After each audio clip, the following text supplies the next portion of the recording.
welcome to this edition of the Print Softcover, where we launch some very interesting non-fiction books. I'm Yuthika Bhargav, and today we have with us Nitin Seth. He's the co-founder and CEO of Inseto Inc. and he's the author of this book that we are launching today, Mastering the Data Paradox. Thank you, Nitin, for talking about this book with us. And we will just straight delve into the book. To start with, data is something that everyone is discussing right now. It is sort of the foundation that we are building our digital lives around now. So, where did you find a gap in the conversation? What made you write this book? Yeah, no, well said, Yuthika, that data is the foundation for all things digital and, of course, including AI. And that's pretty much, why I've written this book. But just maybe to back up a little bit, my first book, which is called Winning in the Digital Age, was, we published it 3 years back. It's been a bestseller. And, Winning in the Digital Age, it looked at the topic of digital more broadly. That, there is, as you said, that we are in the digital age, and this is the fourth industrial revolution. This is the digital age. And there's a lot happening. There are trillions of dollars being spent every year. It's very exciting. But the issue that very few people talk about is that 70 to 80% of digital initiatives fail or don't deliver their ROI. And that's something which has always bothered me a lot. Yeah. And that was the inquiry behind my first book, that, why is that happening and what do you need to do differently? And as I've explored this more, and also with my clients, who are some of the largest companies in the world, it's become very clear to me that in the main winning factor in the digital age, or equally the reason you lose, is data. The most dominant factor is data. And data is exploding. So just to give you a perspective, 90% of the data of the world has got created over the last 2 to 3 years. So just think about it. It's 10,000 years at least of recorded human history. In that, 90% of the data that we see today has happened over the last 2, 3 years. So there is a unprecedented explosion. There is nothing literally in human history which has grown at the pace which data has grown. Again, just to give you a little bit of a perspective, that data has grown 150,000 times in the last 20-25 years. Huge. The human population has maybe doubled in that. Yeah. But it is not even doubled. It's, I think, 30% more. I'm sorry. But data has grown 150,000 times. So there is literally nothing in the world and in our recorded history which has grown at the pace data has grown over the last couple of years. And I don't think there is enough of an understanding of that. People have looked at data science. People have looked at data management. There is AI. But all of them are really a continuum. They all come together. It's like the 7 blind men with the elephant in the room. We'll know that story that, somebody's looking at the tail and the trunk and they say that's the reality. But very few people are able to see the full elephant. And that's what this book is about. I felt that was a big gap. That understanding was not there on one of the most important topics of our generation. And I really wanted to bring it together. So, Nitin, what is this data paradox that we are talking about in this book, and why is it so essential to mastering, why is it key to winning in the age of AI, as written on your book? See, the very simple statement I will make, which will, I think, make the paradox very, very clear and intuitive for you and all of our viewers, is water, water everywhere, yet not a drop to drink. Yeah, water, water everywhere, yet not a drop to drink. So that's the story with data.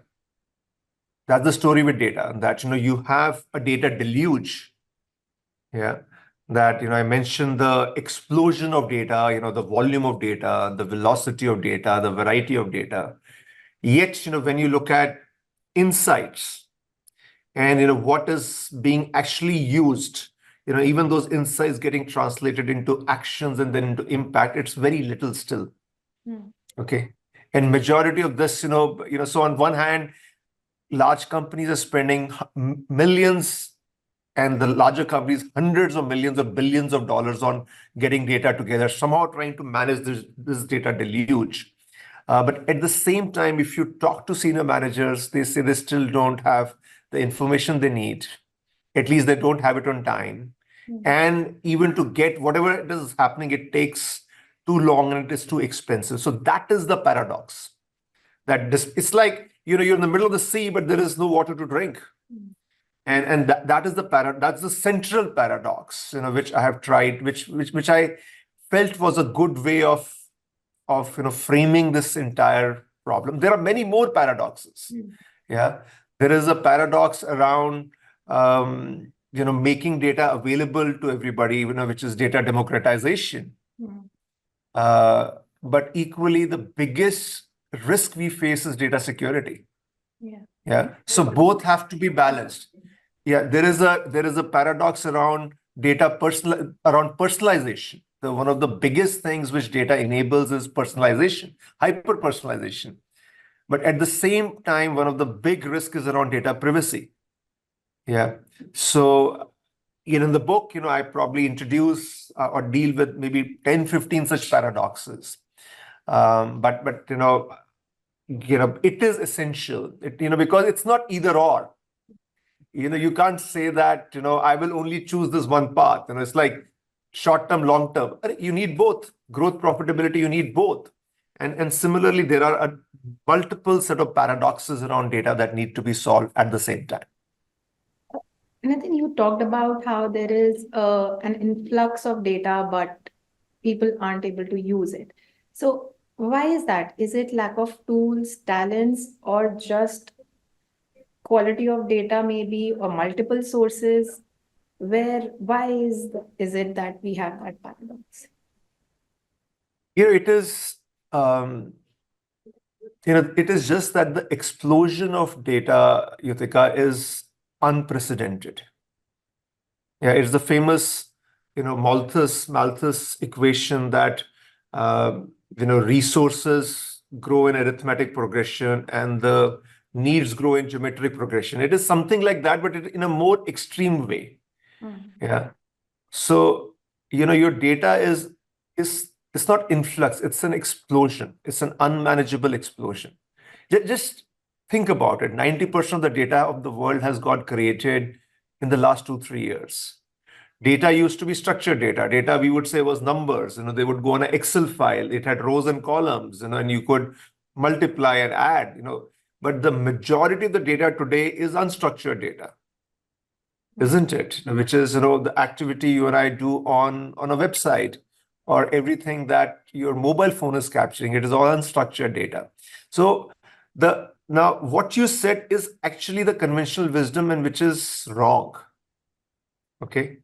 So far, the world, and that's why I'm so excited about the book, and I think what we have to say, that the answer to getting your arms around data has been more technology, more infrastructure. Yeah. And that has been the problem, Yutika, because whatever you do, whatever you can spend, the pace at which data is growing, and what your technology can do and the way technology is advancing, technology cannot catch up with the data. Data is growing at a much, much, much faster pace. And the fundamental problem that is happening, and the mistake most enterprises make, is that we will build this big technology infrastructure. We will keep on investing in it. We will somehow get everything about Yutika together, about our customer together, and then we will be able to get some great insights and do something about serving Yutika better. Now, that never happens because the data is growing too much. So the central issue and the point I make in the book is that you cannot be solving for this unprecedented explosion in that fashion. Technology or technology alone is not the answer. That is the mistake that has been happening. I would say, there is a physical view to data. Yeah, which is about the technology, underlying technology, infrastructure, data platforms. You would know about the cloud platforms, AWS, Azure, Google, and above that, there are data platforms like Databricks and Snowflake. Of course, they are necessary. Of course, they're necessary. But if you just think that you implement those and you will master data, you will harness data, you're completely mistaken. You're completely mistaken because data is growing too fast. So the way to handle that is what I call logical. Yeah. That the logical is saying, okay, what is the problem you're looking to solve? And for that problem, how do you define it? How you narrow it down? And for that, what data do you need? And now let's go and get that data first. Yeah. And so, it's not just that, it's, so you have to narrow it down to make sense of big data. You have to first narrow it down. Yeah. And that's what I call the logical approach. So in very simple terms, that the approach so far over the last 10 years has been physical. Invest, invest, invest. And what I'm suggesting is that there needs to be, it can never work. It can never work. You can never break the paradox that way. So the way to do it is a balance of logical and physical. You have also talked about how there is a good side to data and there's a dark side to data. So is this what you also mean by dark side to data, that it's unstructured and there is so much available? So data per se is not good or bad. Data is data. Yeah. But what data can mean for you can be good or bad. So data can be good, that it can make your individual life simpler. Yeah. That, for example, personalization. Yeah. That you go to Netflix, if you and I go to Netflix, the odds are that we will see very different things. And that's good, isn't it? Yeah, or you go to your Amazon, it's good. The Amazon already knows, what you browsed and it is going to show you that. So it's simpler for you. For enterprises, it's good because, you put yourself in Amazon shoes. Now they know Yutika, they know Nitin. Yeah. It is very good for nations. And we can also talk about that. That's something also I talk about in my book, that how you can collaborate around data to solve some of the fundamental problems that humanity faces. For example, COVID-19 was a great example of global data collaboration. So data can be a force for huge good, which is the overwhelming point I make in the book and the reason I'm writing the book. But at the same time, if you're not able to handle it, it will overwhelm you. So it's like this flood. It's like, it's like water. That's a good analogy. Water is essential for life. Yeah, every aspect of life. But if there's a flooding, it will overwhelm you. There's a drought, that's also a very big problem. It's the same thing with data. So I'll give you an example, which I talk about right in the opening chapter of the book, that, when I was at Flipkart and I was the chief operating officer, and, one of the, we were facing a big battle with Amazon. Yeah. And internally, one of our biggest challenge was our data platform was not working. Because we had tried to build this platform which brings together all the data in Flipkart, very noble objective, but that was not working. And as a result, the e-commerce business is a very, very data-driven business. The basic decision making was getting really, really constrained. Yeah. So you're trying to go, but you're kind of locked. Yeah. And that I see that in so many of the large companies that I work with, that they have poured in hundreds of millions of dollars, hundreds of millions of dollars, and you're building something, and in 2, 3 years, nothing is happening. And the board finally asks, what happened? There was this promise, right? And that's really what I mean by bad, right? That, but it's not that data per se is bad. It is again this, the deluge and drought, effect of it, that if there is a deluge, it overwhelms you. You don't know what to do with it. You make, it just, you go crazy. And even if there's a drought, you do nothing. And what I describe from an enterprise perspective, Yutika, is also true from an individual perspective. Think about it. If there's an overload of this, right, of mobile social media, and it's all a data barrage, right? You can go crazy. That's one of the reasons for a lot of the mental health issues. But at the same time, data generally is, at the individual level, is a force of so much good. Yeah, actually, and then I wanted to come to that. It's very interesting that towards the end of the book, you also bring up this point on digital engagement versus mental health. So, do you think are we, we are taking this seriously enough right now? What do you think needs to be done for this at an individual level, at an enterprise level, just generally, because digital engagement is everywhere. So how big a problem do you think it is, that impact on this debate on digital engagement versus mental health? I think it's a huge issue, Yutika. It's a huge issue, and I don't think there's enough of an understanding of that.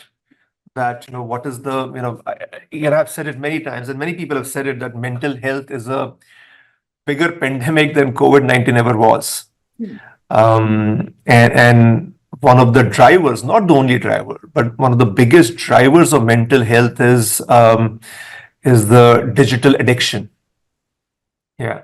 To our mobile phones, to our social media, uh, and it's a huge issue. Now the thing is that abstinence is also not an answer.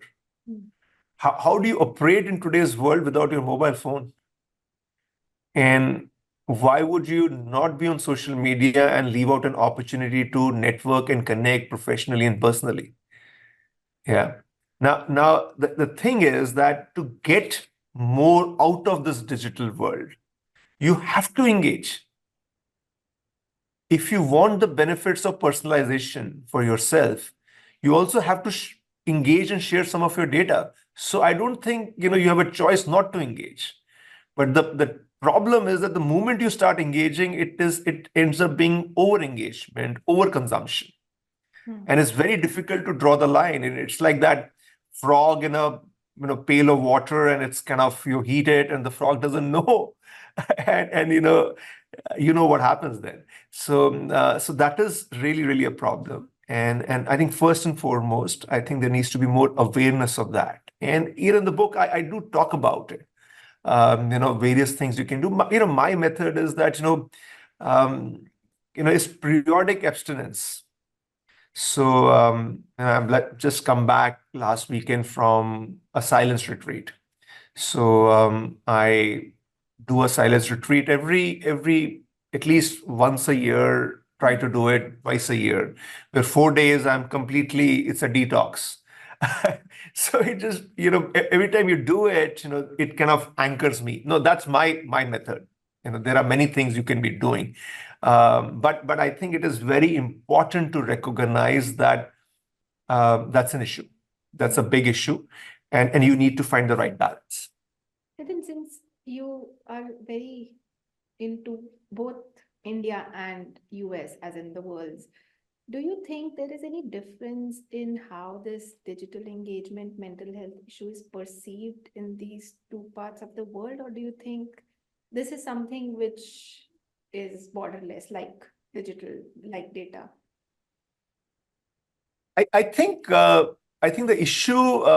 It's a great question, Yutika, and I hadn't thought about that.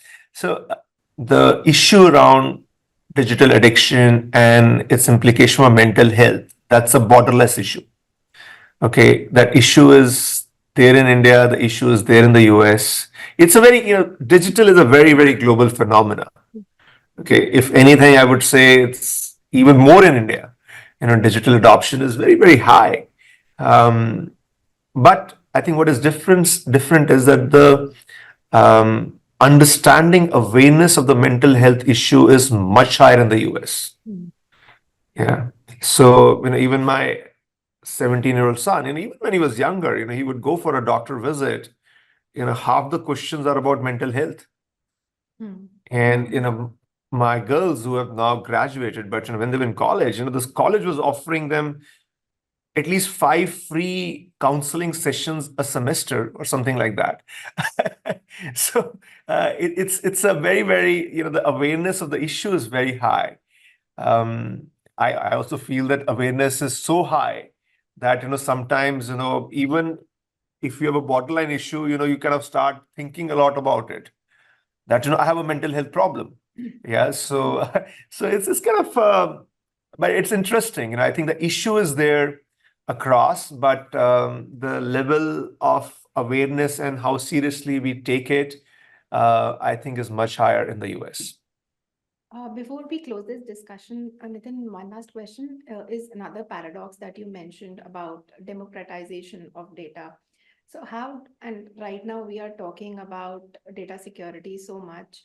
How do you balance this personalization and data democrat? If you're making data accessible, security issues will tend to come up. So how do you balance that?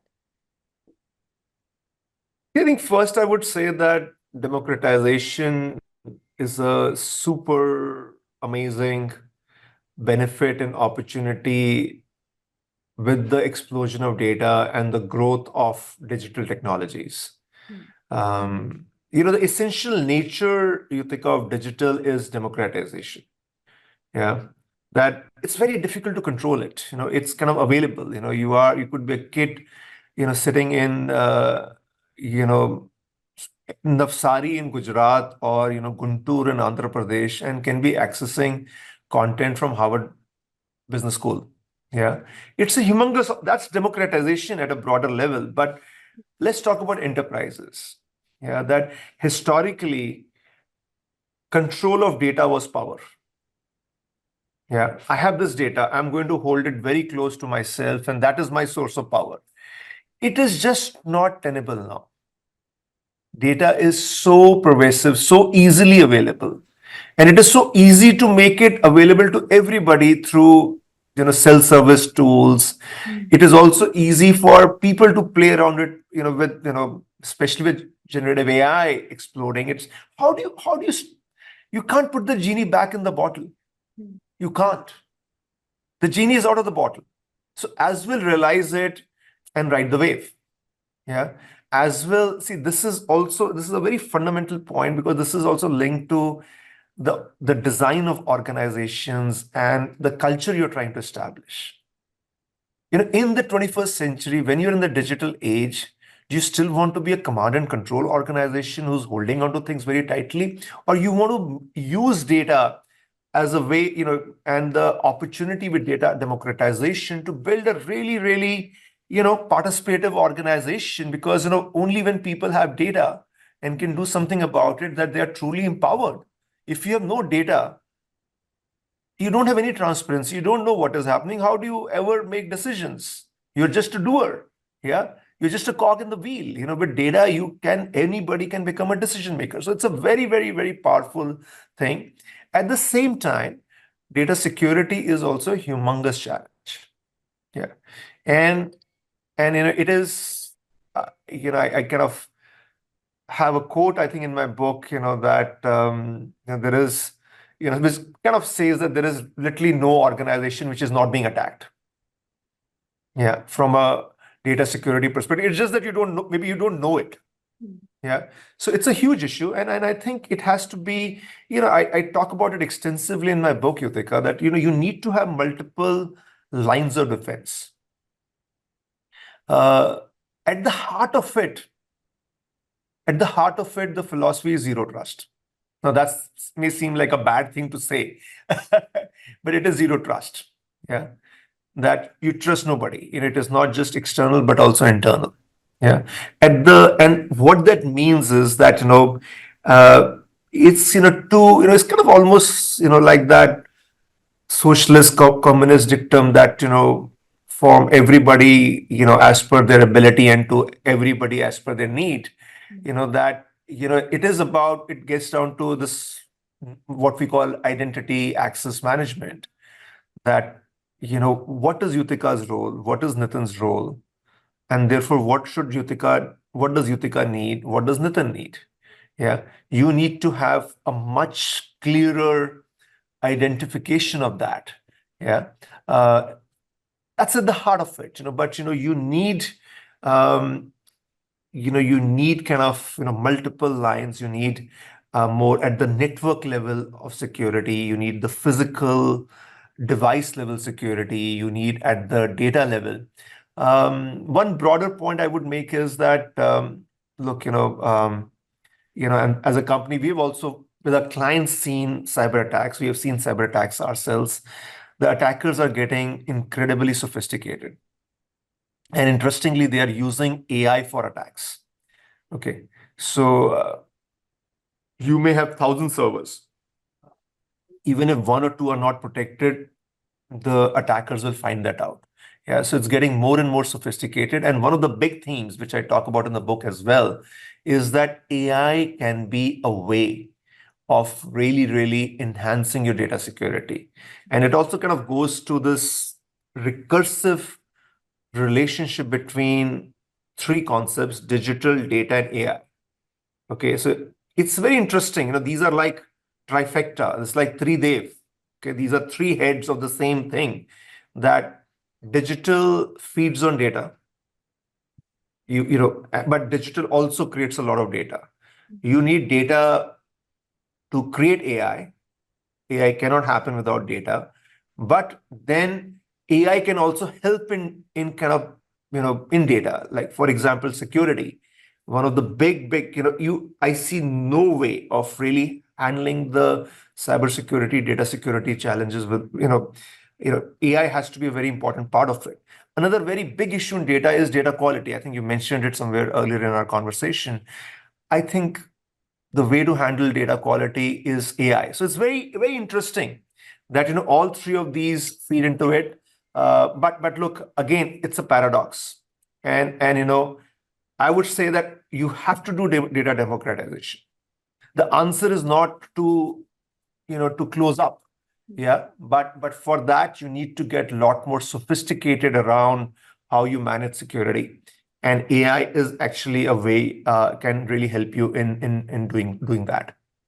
Okay. Great. Thank you so much, Nitin. We will close our discussion on this note.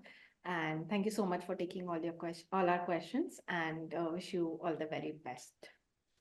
Okay, thanks, Yutika. Enjoy talking to you.